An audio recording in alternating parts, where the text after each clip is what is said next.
31 to 39 tells us that absolutely nothing can separate us from the love of Jesus. Are you sure Jesus loves me? Yes, Jesus loves you, and we love you too. Jack pondered on what the children shared with him that afternoon. He admitted that his present situation could never be as bad as his previous experience. You see, he used to be teased and made fun of. Now it was a totally different environment. He realized that there are people who care, and he really wanted Jesus in his life.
Let's pray. Loving Father, it is because of your unfailing love for us, O God, that we are not consumed. And Father God, this morning, we truly understand that you are God alone, and you sit upon the throne. Nothing catches you by surprise. And so, Father, we are not overwhelmed, but we are mindful of our situation. We are mindful of what you have called us for, called us to at this time. And so, Father God, may I decrease as you increase, Lord. Circumcise my heart, Father God, that, Lord, whatever I say and do, oh God, would be for the glory of your name. Father, I pray, oh God, that your word go forth to bless the heart of the hearers, oh God, and in so doing, oh God, lives would be transformed. Father, we thank you for this in Jesus' name. Amen and amen. And so, church, this morning, I've entitled my message, Get Up. And the passage I want to speak to us from this morning is John chapter 5, from verse 1 to 15. And so,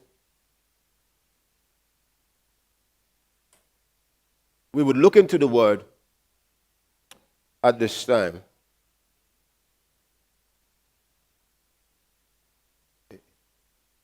So John chapter 5, verse 1 to 15. It reads, sometime later, Jesus went up to Jerusalem for one of the Jewish festivals. Now there is in Jerusalem near the sheep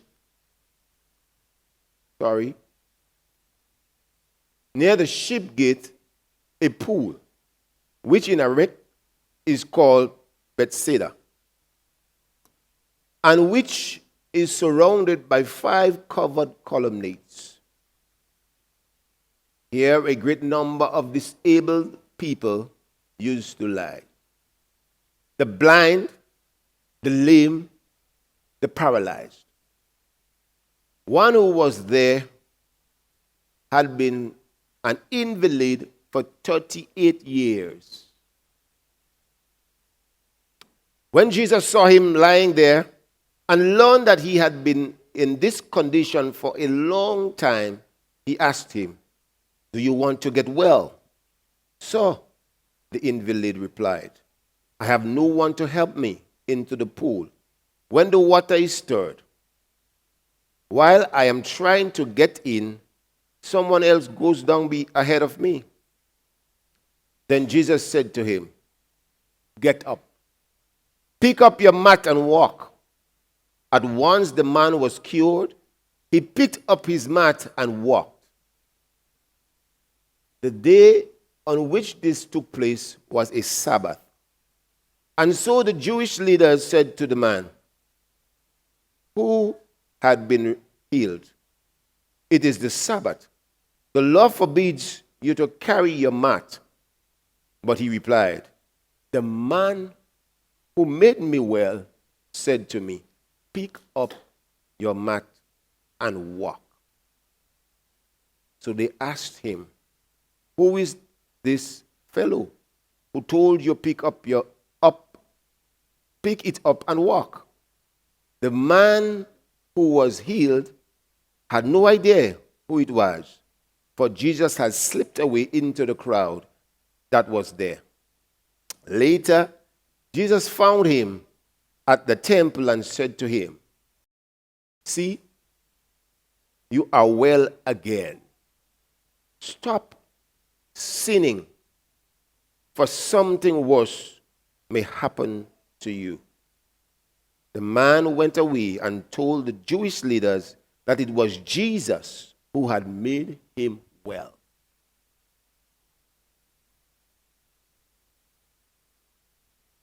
Get up. Church, as I look at the story of the healing of the pool, and I thought about, I pondered upon it for a while, and the text says that Jesus was going to that festival. And the text spoke about that place where there is a great number of disabled persons or people. A great number of disabled people. Just want to emphasize. And it also speaks about the sheep gate, which is the marketplace, which refers to the marketplace. And it speaks about the Bethesda pool, the pool that when it stirs, you can receive your healing if you are forced to get in. And it also speaks about that column that is covered, that covered area, and that is the essential thing that struck me about that covered area. Although they were paralyzed, but they was in that covered area and it appears to me that there was comfort in that area because they was covered. But of course, when we think about the marketplace and the characteristic of a market, we would understand that all kinds of things take place in the market. People go to shop, some go for different opportunities, and so many things goes on. And then you have the place where healing is available, in close proximity. And somehow, as I continue to ponder upon the text, it took me to a glimpse of our world.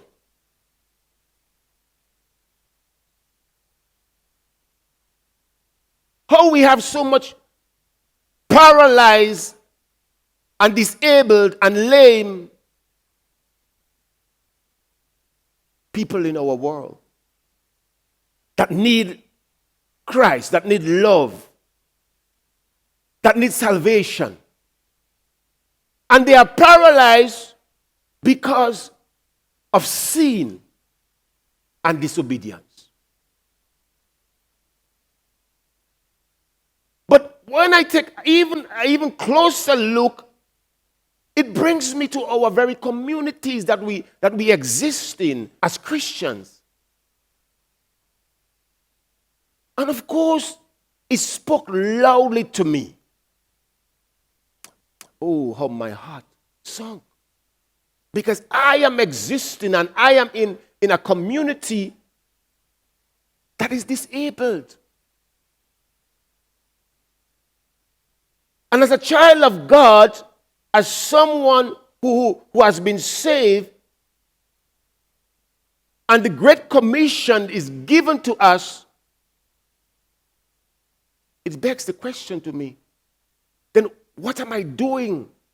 What is my role in this whole situation, in this whole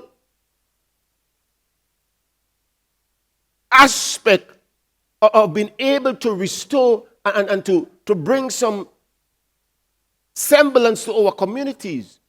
How could they be transformed? And I said to myself, then maybe I need to get up. Because of course I have a responsibility as a child of God. And so when we look at the story, we realize that Jesus came on the scene.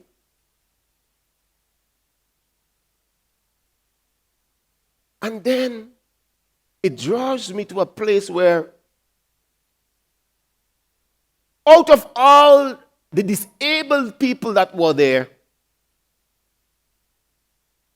Jesus' attention drew to a man who was an invalid. And I said to myself, what could that mean? Is that invalid the Church of Jesus Christ? Is that us? Because that man was an invalid for 38 years. And he was in that environment where the lame and the blind and the disabled and the paralyzed was. And of course, in our world, there are people that are blind and need sight. There are people that are paralyzed and they need to get out of this paralyzed state. And so I pondered for a while because it really grieved my heart.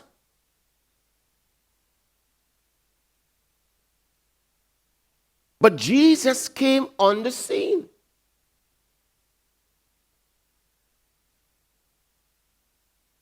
And Jesus at Trenton was rude to this man.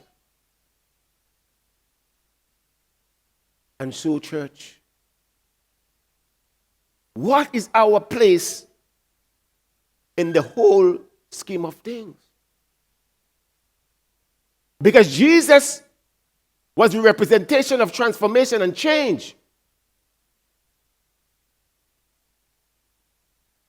And so, which brings me, and as I look at the text, there was a few things that jumped out to me from the text.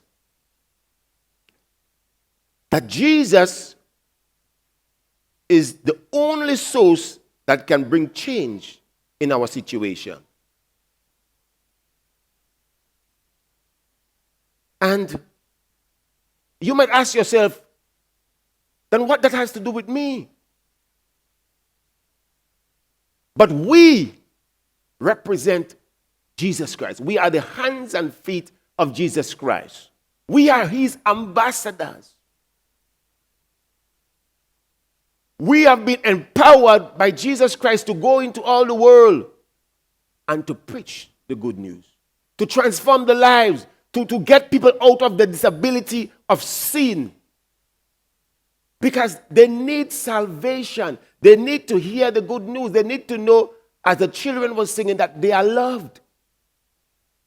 They need to know that there is a God who loves them and is so concerned about everything in their life that is willing to transform their lives. And that is our responsibility as the Church of Jesus Christ. We cannot afford to sit idly by when our communities have been ravished by the sin and disability that comes through sin, and we're not standing up. We are not getting up and responding to the challenge that we are facing in our communities. It's a real challenge, beloved ones. It's a real challenge.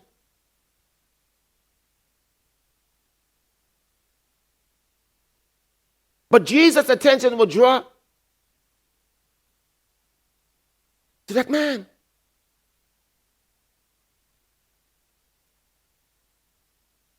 And are we just comfortable to come and to go and are not challenged by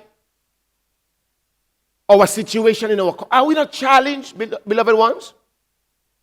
Church, are we not challenged by what we see in our community that drives us to act? To push up my hand in the air and say, yes, Lord, I would go. I would get up and I would be counted. I would be the vessel for change. We have a responsibility. Because we have received the changing love of Jesus Christ. And so we can't keep it to ourselves, church. We cannot keep it to ourselves. The disabled, the paralyzed, and the lame need to be freed from the disability of sin. And so we need to spread the good news. We need to spread the gospel to them. And so Jesus is that change. They need to hear about Jesus Christ. And we have the responsibility. We have the responsibility, church, to speak into the lives of our communities.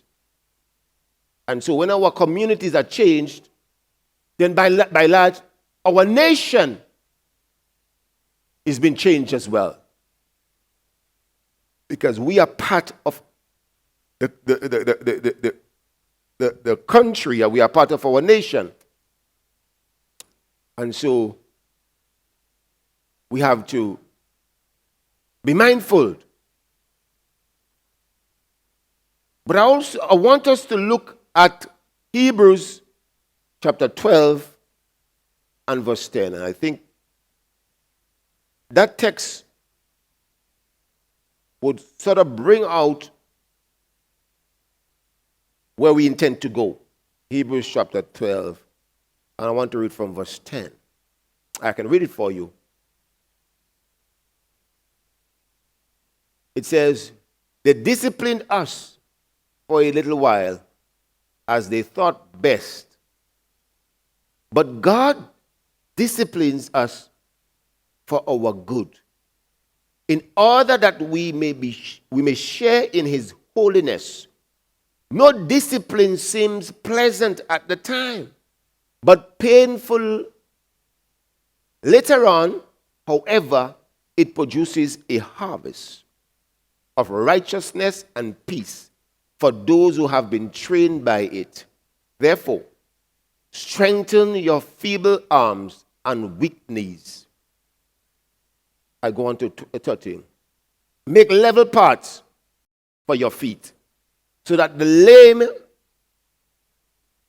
may not be disabled, rather healed. And it says here that no chastening seems pleasant, but however it's painful, but it produces righteousness and peace for those who have been trained by it. Church, I want to say to us this morning, as children of the true and living God, who have been saved by him,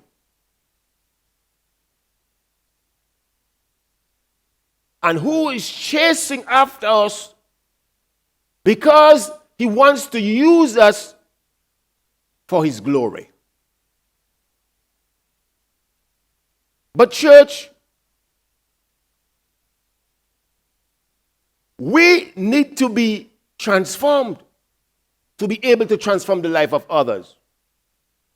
We need to receive the message of salvation before we pass the message. And so,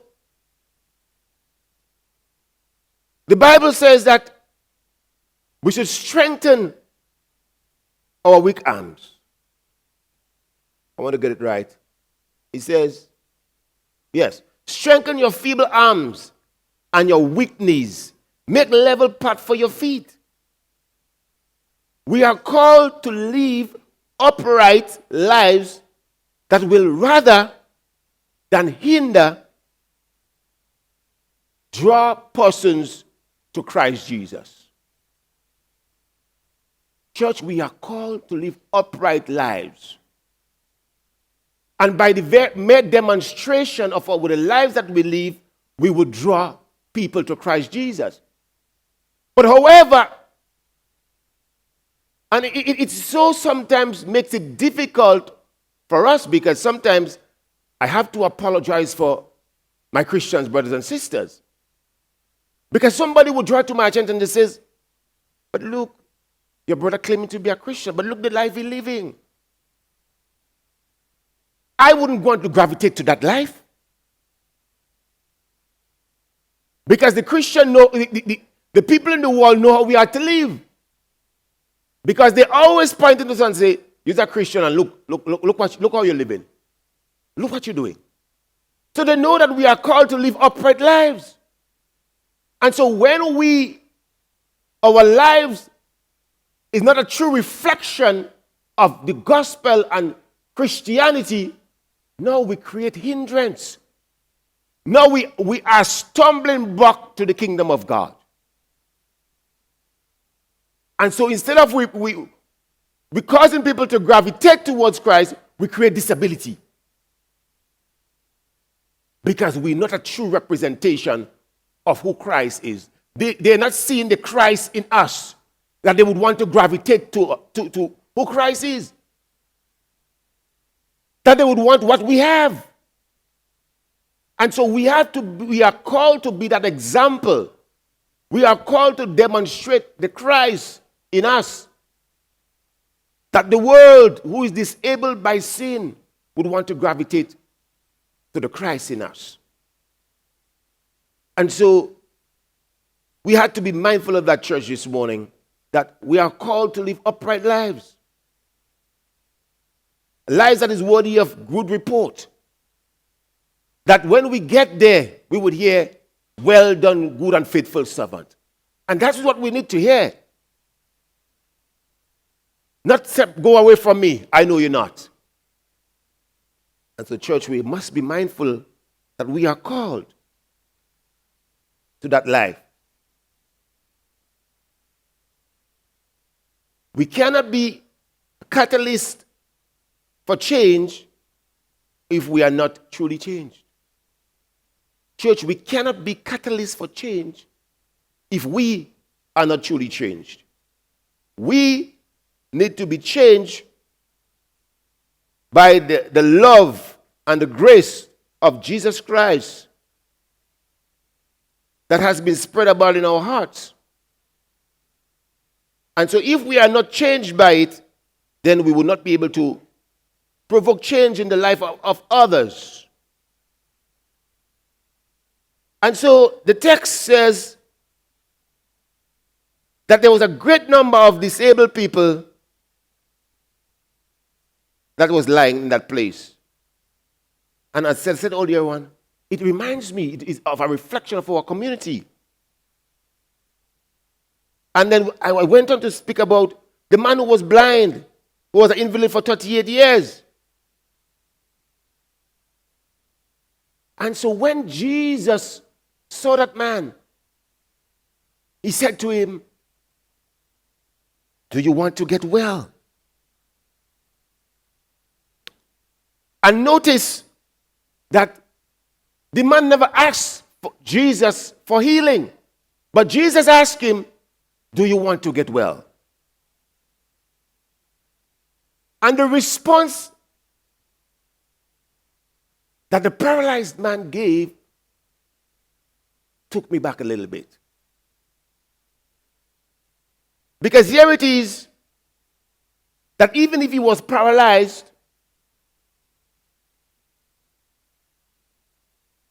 and for someone who is paralyzed, they will be eager to respond and say, yes, I need to get well. I would want to be healed. But look what his response was, beloved ones. He says,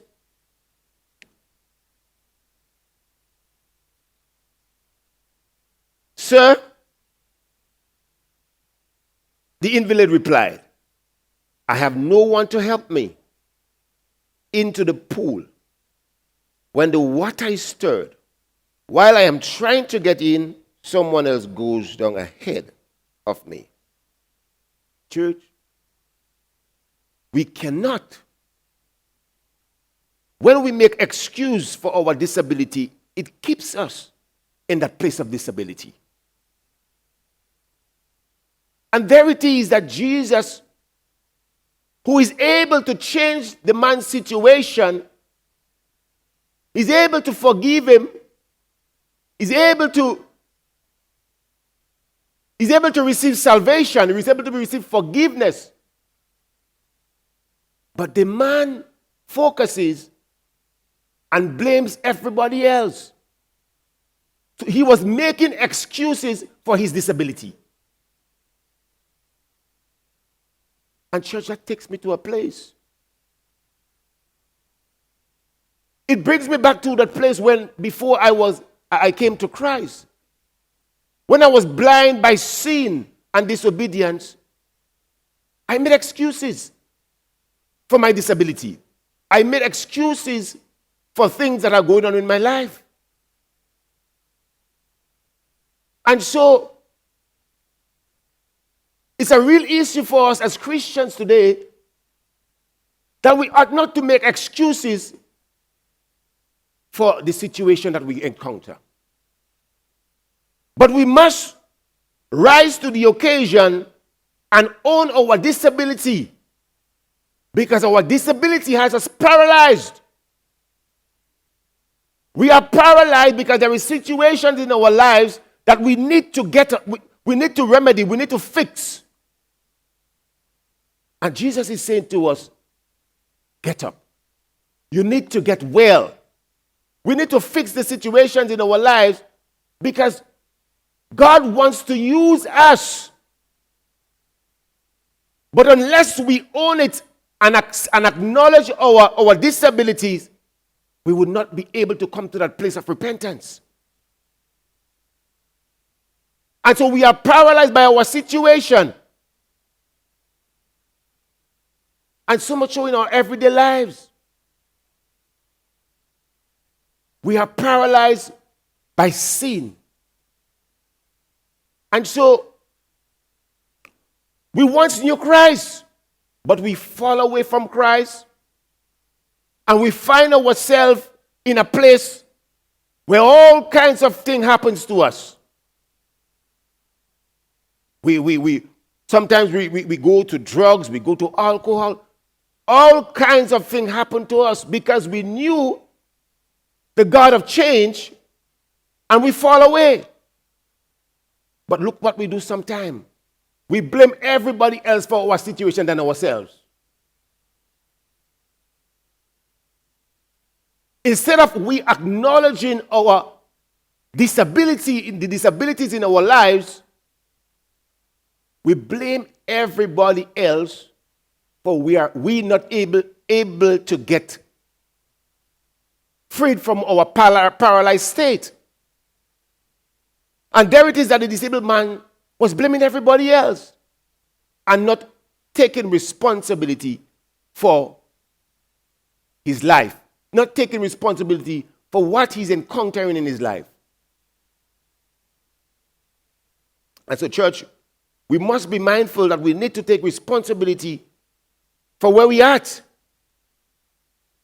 Because we are obligated by Christ to go out into the world. Because we cannot only be hearers of the word and not be doers of the word. The word has to have an effect on our lives that we would be able to disseminate to others. And so James, the brother of Jesus Christ, in James chapter 1, from verse 21, I read for you, says, hear what he says. Therefore, get rid of all moral filth and evil that is so prevalent, and humbly accept the word planted in you, which can save you. Do not merely listen to the word and so deceive yourself. Do what it says. And anyone who listens to the word but does not do what it says, is like someone who looks at his face in a mirror and after looking at his face himself goes away and immediately forget what he looks like.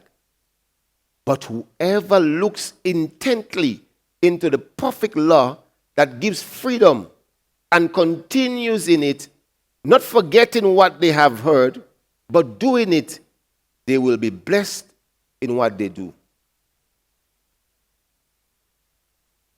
And so, the Bible is saying there that we, as children of Jesus Christ, we had to be intentional about the gospel of Jesus Christ. We cannot just hear the word for convenience. We must receive the word and allow the word to bring about change in our lives, that we will be able in turn to effect change in other person's lives. We cannot be hearers alone. We must be doers. Which brings me to my fourth point. When we are obedient to God's instruction and are willing to get up, it brings about transformation in our lives. When we are obedient, church, because God's word requires obedience.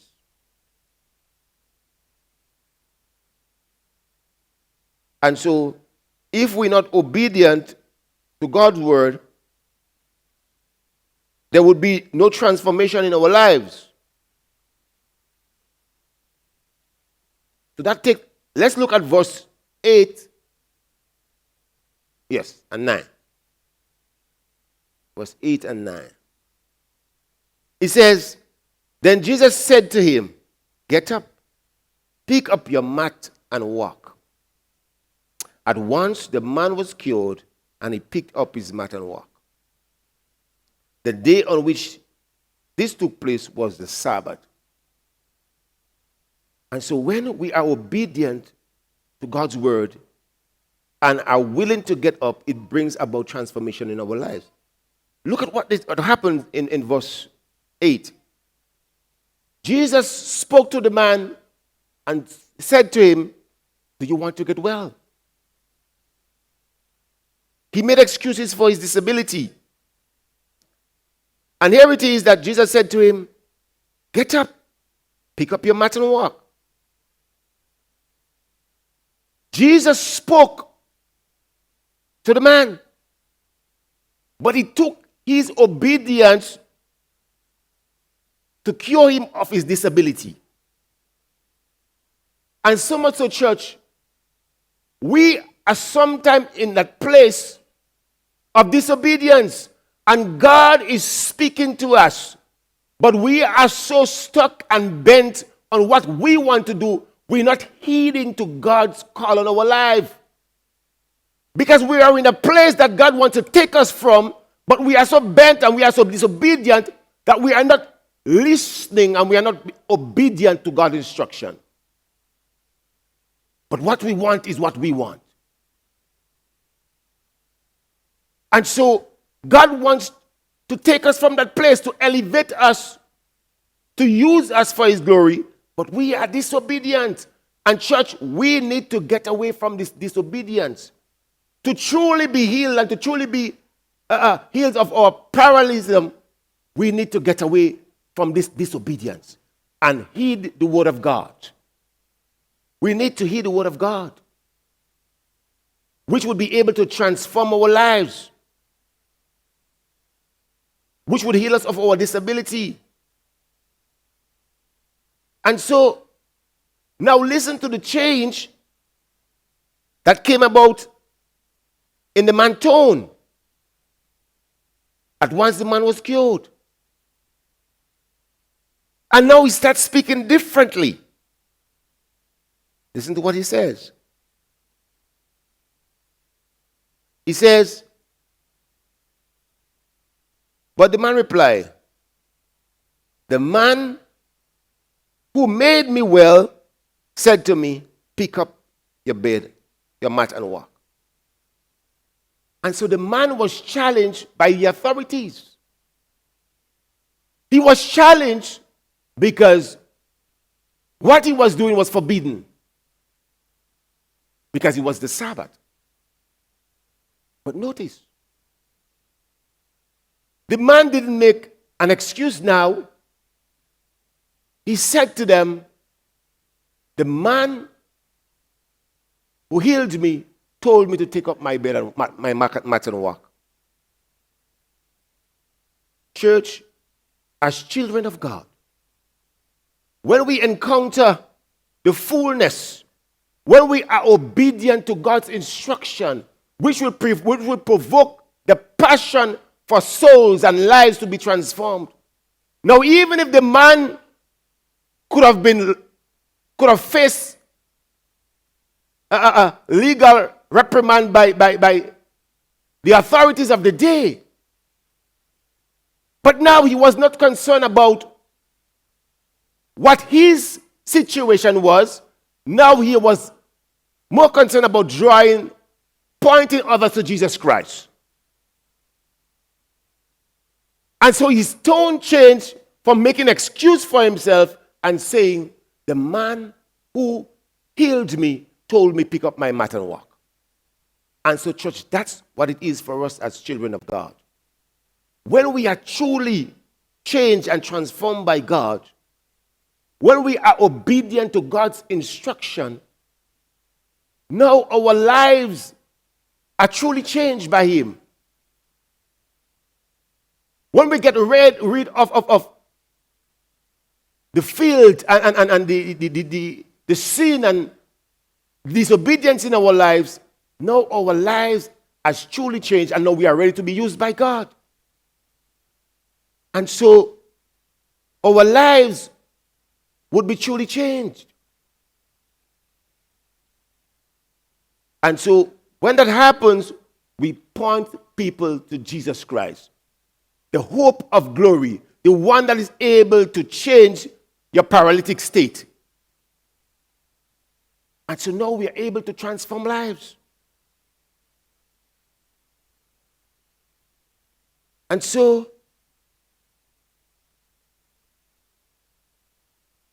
the man become fearless, even if he was challenged by the authority.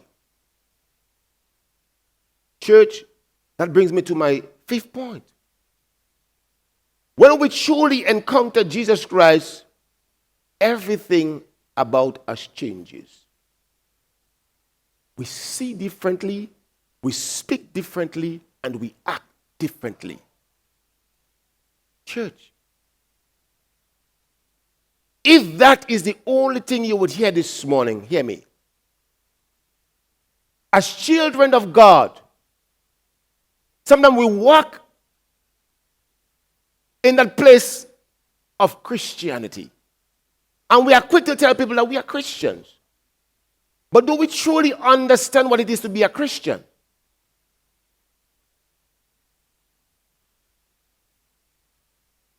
And so, when the man truly encountered Jesus Christ, everything about him changed. And that's what it is for us.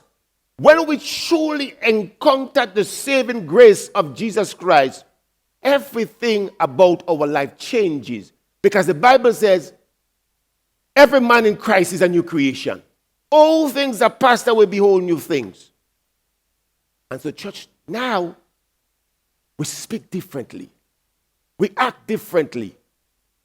Now our behavior changed because we no longer who we were. And so much so, I am sure most of us have that experience where we would walk in our communities and people would say, but, brother, you're not the same person you used to be. No, you behave differently. The places you used to go them no more. The things you used to do, you do them no more. Because you have truly encountered the saving grace of Jesus Christ. And so now you recognize that your life has been changed by the saving grace of Jesus Christ. So you're out of your paralytic state. And you are able now to touch the life of others. But church, unless we encountered the saving grace of Jesus Christ, unless we encounter, I want to say it again, unless we encounter the saving grace of Jesus Christ, who is able to transform us from the inside to the outside, we are the same person. We are the same individual. Church, we must be committed to get in touch. We must be committed to spend time with Jesus and allow him to change us from the inside to the outside. We must. Because it is no longer about saying, I am a Christian, but no, I have to demonstrate who I am. But I could only know who I am when I've encountered Jesus Christ. I could only know that. Because now I would learn of him. I would take his yoke upon me. Because it's my responsibility to bring the good news to the people who's disabled and paralyzed by sin. To be able to transform their lives. And so, even if the man was being threatened and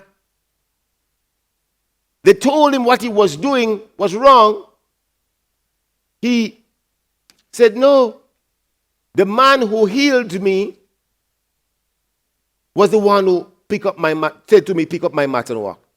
And so we have to be able to get rid of this bitterness this situation in our lives that hindering us from being the person who Christ has called us to be. We must be able to do that, church. Or else we would continue to be in our paralytic state, because Jesus is the only one to change us. Jesus is the only one to transform us, beloved ones. And sometimes we look to man, and yes, the pastor and whoever God has ordained, they have their role to play. But the transforming power of Jesus Christ has to touch our lives. Our lives must be touched by the transforming power of Jesus Christ. Other than that, we are not changed. And so we would understand that I have an important role to play. And I will be able to stand up and be counted. Our community, our nation, and our world need to be saved and cured from our disability. Church, we need to put up our hand. We need to put up our hands and be counted and say, God, send me, I would go. We need to get up from our malaise. We need to get up and make a difference in our community and in our church environment. But so much so, we find some excuse. Church, we always find excuses for not being who God has called us to be. We always find excuses. Well, I don't ready yet. I don't think I know enough. Oh, and we collect excuses because we all are aware of it. Instead of encountering Jesus Christ and allow him to use us for his glory. Because how much would be enough? How much would be enough for you before you're able to disseminate or be able to tell somebody of the love of Jesus Christ? How much would be enough? At what point would be enough for us to start to tell somebody about the love of Jesus Christ? Because it's only when we start to tell people about the saving grace and love of Jesus Christ, now his love is spread about in our heart. Now we are being used by him. And so that's why Sister Banfield was saying to us, because in our lesson Friday night, That was part of our lesson. That we need to tell people, we need to speak of the love of Jesus Christ. We need to spread the gospel in order to change lives. We can't keep it to ourselves. We can't keep it to ourselves, beloved ones. And so we must tell people about the love of Jesus Christ. And so, as I conclude this morning,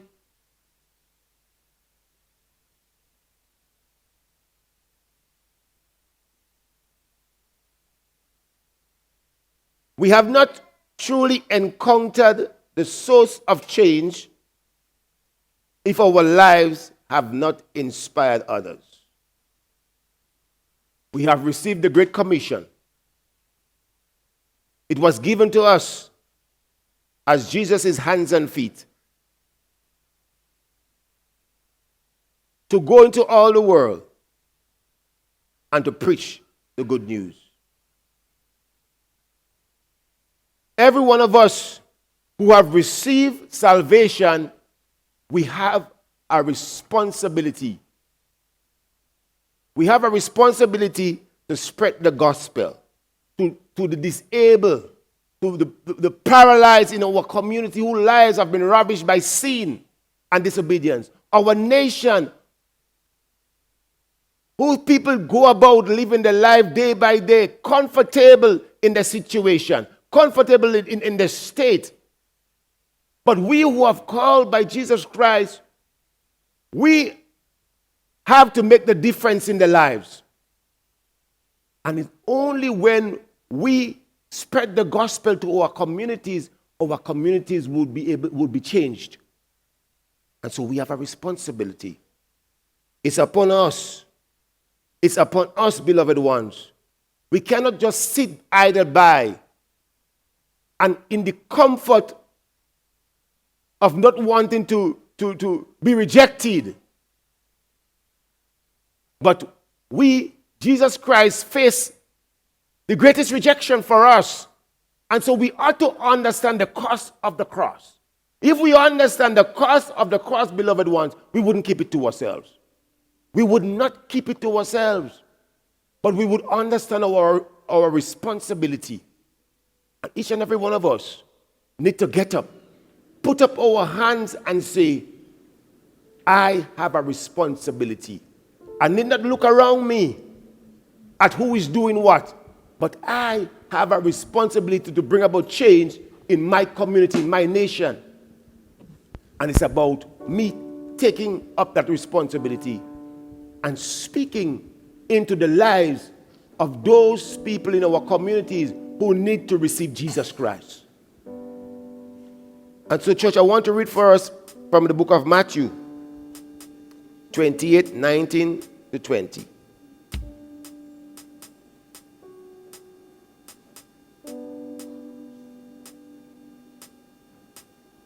And it says, therefore, go and make disciples of all nations, baptizing them in the name of the Father and of the Son and of the Holy Spirit, and teach them to obey everything I have commanded you. And surely I am with you always to the end of the age. Jesus promised. He instructs us as children of God who have experienced the saving grace and love of Jesus Christ that been spread abroad in our heart. Church, we can't keep it to ourselves. So much lives have been lost, so much disability, so much people have been paralyzed, our world have been ravished. And they need a savior. They need somebody to speak into their lives. And we have the changing and the saving word of Jesus Christ. And so we would be held accountable. If we fail to tell them, their bloods would be on our hands. Because we have been given the Great Commission by Jesus Christ. And we need not fear. because he promised he would be with us. So despite of what we would go through, despite of the persecution that we would face, beloved ones, we know that Jesus Christ is with us and he would not abandon us. And so we are able to stand up and be counted. We are able to get up because we need to get up.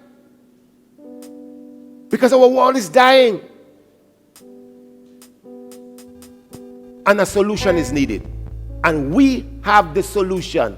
Our source of change is Jesus Christ. There is no other way that our situation in the world can be fixed without Jesus Christ. He is the only way, he is the only truth, and he's the only life. Thank you for your time, church. Pastor Bantham.